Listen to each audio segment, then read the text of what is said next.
최근 금과 은 가격의 움직임을 보면 단순한 상승 국면이라는 표현으로는 설명이 부족합니다. 금 선물 가격은 온스당 4,500달러를 넘어서며 연일 사상 최고치를 경신하고 있고, 은 가격 역시 단기간에 급등하며 시장 참가자들의 인식을 근본적으로 바꾸고 있습니다.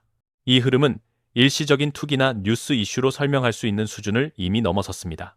중요한 포인트는 상승의 속도와 지속성입니다. 금 가격은 단기적으로 몇 퍼센트 오르는 수준이 아니라 몇 주, 몇 달 단위로 누적 상승률이 주식시장의 대표 지수나 인기 성장주를 압도하고 있습니다. 은은 더욱 극단적입니다. 하루 만에 몇 달러씩 움직이는 변동성은 이 시장의 강한 압력이 누적되고 있음을 의미합니다. 이는 단순한 매수세가 아니라 구조적인 수급 변화가 발생하고 있다는 신호입니다. 또 하나 주목해야 할 점은 이 상승이 공포성 매수 하나로만 설명되지 않는다는 사실입니다. 전통적으로 위기 국면에서는 금이 안전자산으로 주목받아 가격이 오르곤 했습니다. 그러나 지금의 금과 은 상승은 단순한 회피 수요가 아니라 자산 시스템 전반에 대한 신뢰 변화에서 비롯되고 있습니다. 시장은 더 이상 숫자로 표시된 가격, 즉 종이 자산의 평가를 그대로 믿지 않기 시작했습니다. 이미 큰 자금은 가격 차트보다 구조를 보고 움직이고 있습니다. 중앙은행의 통화정책, 지정학적 긴장, 글로벌 패권 이동 같은 거시적 요소들이 한 방향으로 수렴하고 있다는 점이 중요합니다. 달러 중심의 금융 질서가 흔들리는 국면에서 인위적으로 조정될 수 있는 자산보다 조작이 어려운 실물 자산으로 시선이 이동하는 것은 자연스러운 흐름입니다. 이 과정에서 금과 은 가격은 단순한 결과가 아니라 신호의 역할을 하고 있습니다. 가격이 오른다는 사실보다 더 중요한 것은 왜 이렇게 빠르고 집요하게 오르고 있는가입니다. 시장은 이미 다음 단계를 준비하고 있으며 이 초기 신호를 제대로 읽지 못하면 뒤늦게 반응할 수밖에 없습니다. 지금의 금과 은은 상승 그 자체보다 다가오는 변화의 방향을 가장 먼저 보여주고 있는 지표라고 볼 수 있습니다. 지금 금과 은 시장에서 가장 중요한 변화는 가격 그 자체가 아니라 그 가격을 움직이는 자금의 성격입니다. 최근 몇 년간 글로벌 금융시장은 성장주, 기술주, 그리고 각종 파생 상품이 주도해왔습니다. 그러나 최근 흐름을 보면 이른바 스마트머니라 불리는 큰 자금이 조용히 방향을 바꾸고 있음을 확인할 수 있습니다. 이 자금 이동의 핵심 배경은 종이 자산에 대한 신뢰 약화입니다. 주식, 채권, 파생 상품은 모두 미래의 약속을 전제로 평가됩니다. 실적이 아니라 기대, 현금이 아니라 가정에 의존하는 구조입니다. 평상시에는 이 구조가 작동하지만 불확실성이 커질수록 투자자들은 그 약속이 실제로 지켜질 수 있는지 의문을 갖기 시작합니다. 지금 시장은 바로 그 단계에 진입했습니다. 특히 금과 은 가격 상승과 동시에 나타나는 현상은 레버리지 기반 자산에서 실물 기반 자산으로의 이동입니다. 종이 계약은 무한히 찍어낼 수 있지만 실물 금속은 그렇지 않습니다. 공급이 제한된 자산은 위기 국면에서 자연스럽게 가치 저장 수단으로 선택됩니다. 이는 단순한 안전자산 선호라기보다 시스템 리스크에 대한 방어 전략에 가깝습니다. 또 하나 주목할 점은 이 움직임이 개인 투자자보다 기관과 대형 자금에서 먼저 나타나고 있다는 사실입니다. 대형 자금은 단기 수익보다 시스템 붕괴 가능성을 더 중요하게 봅니다. 그래서 가격이 비싸 보이더라도 실물 확보가 가능한 자산을 선택합니다. 금과 은이 고점 논란에도 불구하고 계속 매수되는 이유가 여기에 있습니다. 금과 은 시장을 이해하기 위해서는 반드시 짚고 넘어가야 할 질문이 있습니다. 바로 이 가격은 어디에서 결정되는가 라는 문제입니다. 표면적으로 보면 런던과 뉴욕, 즉 LBMA와 코맥스가 글로벌 금, 은 가격을 결정해 온 것처럼 보입니다. 실제로 오랜 기간 동안 서구 금융시장은 종이 계약을 통해 가격을 지배해 왔습니다. 문제는 이 가격 결정 방식이 실물과 점점 괴리되고 있다는 점입니다. 코맥스와 런던 시장에서는 실물 인도 없이도 막대한 규모의 거래가 이루어집니다. 동일한 금속을 수십 배, 수백 배의 레버리지로 사고 파는 구조 속에서 가격은 실수요보다는 금융 논리에 의해 움직여 왔습니다. 평상시에는 이 시스템이 효율적으로 작동하는 것처럼 보이지만 실물 수요가 급증하는 국면에서는 구조적 한계를 드러냅니다. 이와 대비되는 곳이 바로 중국을 중심으로 한 동아시아 시장입니다. 상하이 금거래소는 100% 실물 인도를 원칙으로 합니다. 종이 계약이 아니라 실제 금속이 오가며 가격이 형성됩니다. 즉, 투자자와 산업 수요가 직접 가격에 반영되는 구조입니다. 이 차이가 바로 최근 시장에서 반복적으로 나타나는 가격 괴리의 근본 원인입니다. 최근 금과 은에서 관측되는 현상은 서구 시장의 가격보다 동양의 실물 가격이 더 높은 수준에서 형성되고 있다는 점입니다. 이른바 상하이 프리미엄이 확대되고 있다는 의미입니다. 이는 단순한 지역적 차이가 아니라 가격 결정의 주도권이 이동하고 있다는 신호로 해석할 수 있습니다. 금과 은 시장에서 지금 가장 중요한 개념 중 하나가 바로 차익거래, 즉 아비트라지입니다. 같은 자산이 서로 다른 시장에서 다른 가격으로 거래될 때 그 차이를 이용해 수익을 얻는 거래 방식입니다.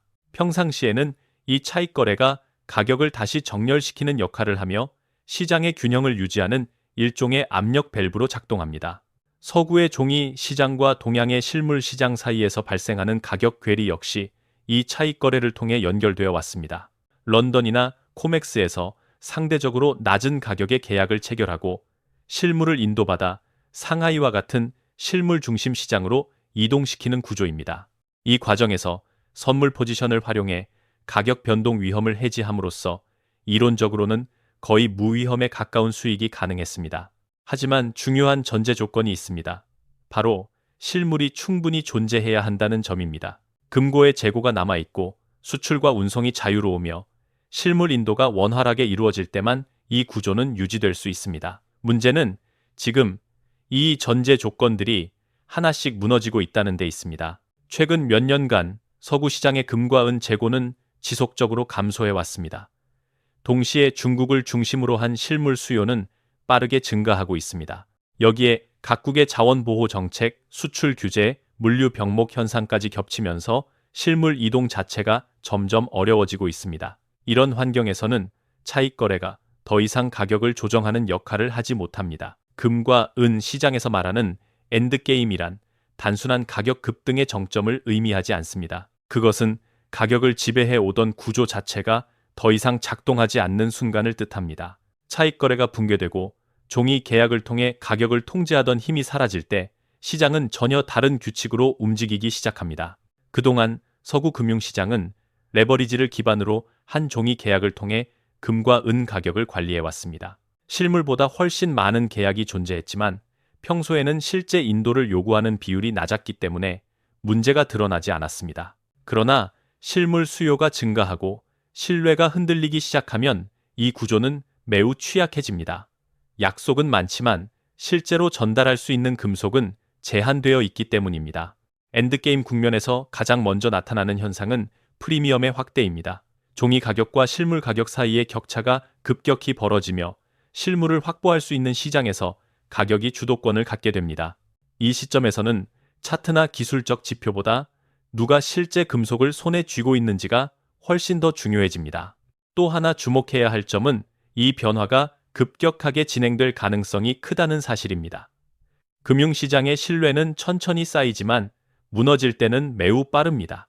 실물 인도 요청이 일정 수준을 넘어서면 종이 시장은 순식간에 방어력을 상실할 수 있습니다. 그 순간 가격은 질서 있게 움직이지 않습니다. 많은 투자자들은 금을 위기의 자산으로 먼저 떠올리지만 현재 구조에서는 은이 오히려 더 큰 변동성과 위험성을 지닌 자산이 될 가능성이 큽니다. 여기서 말하는 위험이란 하락 위험이 아니라 시스템에 가해지는 압력의 크기를 의미합니다. 은은 금과 달리 수요 구조가 훨씬 복합적이며 그만큼 시장의 균형이 쉽게 무너질 수 있습니다. 은의 가장 큰 특징은 투자 수요와 산업 수요가 동시에 존재한다는 점입니다. 태양광 패널, 배터리, 반도체, 데이터 센터 등 현대 산업의 핵심 영역에서 은은 대체가 어려운 금속입니다.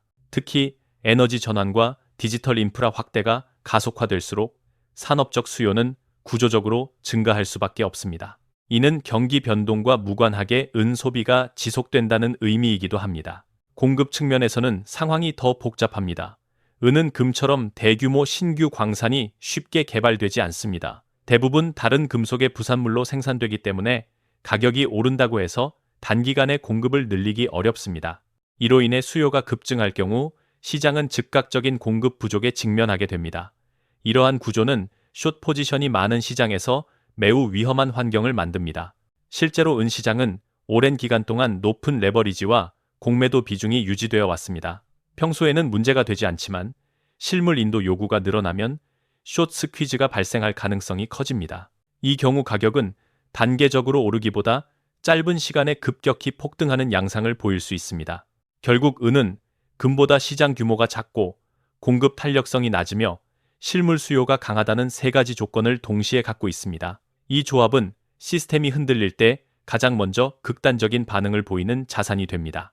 지금 은 가격의 움직임은 단순한 상승이 아니라 구조적 압력이 임계점에 접근하고 있음을 보여주는 신호로 해석할 수 있습니다. 금과 은 시장의 변화는 금속 시장에만 국한된 이야기가 아닙니다. 이는 자본이 무엇을 믿고 움직이는가에 대한 근본적인 질문으로 이어집니다. 지난 수년간 글로벌 금융시장은 성장이라는 단어에 의해 움직여왔습니다. 미래의 가능성, 기술 혁신, 시장 지배력이라는 이야기만으로도 막대한 자금이 몰렸습니다. 그러나 지금 그 전제가 흔들리고 있습니다. 성장주와 기술주는 대부분 미래의 수익을 현재 가치로 끌어와 평가받습니다. 이 과정에서 중요한 것은 실제 현금 흐름이 아니라 기대와 서사입니다. 금리가 낮고 유동성이 풍부할 때는 이 구조가 잘 작동하지만 금융 환경이 긴축적으로 변하고 신뢰가 약해지면 문제는 즉시 드러납니다. 약속된 미래는 위기의 순간에 아무런 방어력을 제공하지 못합니다. 최근 시장에서 관찰되는 변화는 투자자들이 다시 원초적인 지표로 돌아가고 있다는 점입니다. 영업활동에서 실제로 발생하는 현금 흐름, 재무 구조의 안정성, 실물 자산 보유 여부가 재평가되고 있습니다. 화려한 회계 숫자나 조정된 이익보다 금고에 얼마나 실제 자산이 있는지가 중요해지고 있습니다. 이러한 흐름 속에서 금과 은의 상승은 일종의 경고 신호로 작용합니다. 이는 특정 자산이 유망하다는 메시지가 아니라 기존 금융 질서에 대한 신뢰가 약화되고 있다는 징후입니다. 자본은 위험을 감수하기보다 불확실성 속에서도 가치가 유지되는 곳으로 이동합니다. 실체가 없는 성장 스토리는 가장 먼저 외면받게 됩니다. 지금까지 살펴본 금과 은 시장의 변화는 하나의 결론으로 수렴합니다. 현재의 움직임은 단기적인 투자 기회라기보다 자산을 지키기 위한 전략적 전환의 문제라는 점입니다. 시장이 안정적일 때는 수익률이 가장 중요한 기준이 되지만 질서가 흔들리는 국면에서는 생존 가능성이 최우선 판단 기준으로 바뀝니다. 앞으로의 환경에서는 종이 자산에 대한 맹신이 점점 위험해질 가능성이 큽니다. 숫자로 표시된 계좌 잔고가 실제 구매력과 괴리될 수 있으며 유동성이 풍부해 보이던 자산이 위기의 순간에 기능을 상실할 수도 있습니다. 이런 상황에서 투자자는 단순히 가격 변동을 예측하기보다 어떤 자산이 위기 속에서도 실체를 유지할 수 있는지를 고민해야 합니다. 금과 은이 다시 주목받는 이유는 명확합니다. 이들은 누구의 약속에도 의존하지 않는 자산이며 통화 정책이나 회계 처리로 쉽게 늘릴 수 없습니다. 특히 실물 형태의 금속은 금융 시스템 외부에서 가치를 유지할 수 있는 수단입니다. 이는 수익을 극대화하기 위한 선택이 아니라 불확실성을 줄이기 위한 보험에 가깝습니다. 물론 모든 자산을 금과 은으로 옮기라는 의미는 아닙니다. 중요한 것은 균형입니다. 현금 흐름이 탄탄한 기업, 실물 자산을 보유한 산업, 그리고 일정 비중의 금과 은을 함께 고려하는 구조가 필요합니다. 포트폴리오는 성장 국면이 아니라 위기 국면에서 그 진가가 드러납니다. 다가오는 변화는 조용히 진행되다가 어느 순간 급격하게 체감될 수 있습니다. 그때 대응하려 하면 선택지는 제한적일 수밖에 없습니다. 지금은 공포에 휩쓸릴 시기가 아니라 구조를 이해하고 준비할 시기입니다. 결국 자산을 지킨 사람은 미래를 예측한 사람이 아니라 불확실성을 인정하고 대비한 사람이라는 사실을 시장은 반복해서 증명해 왔습니다.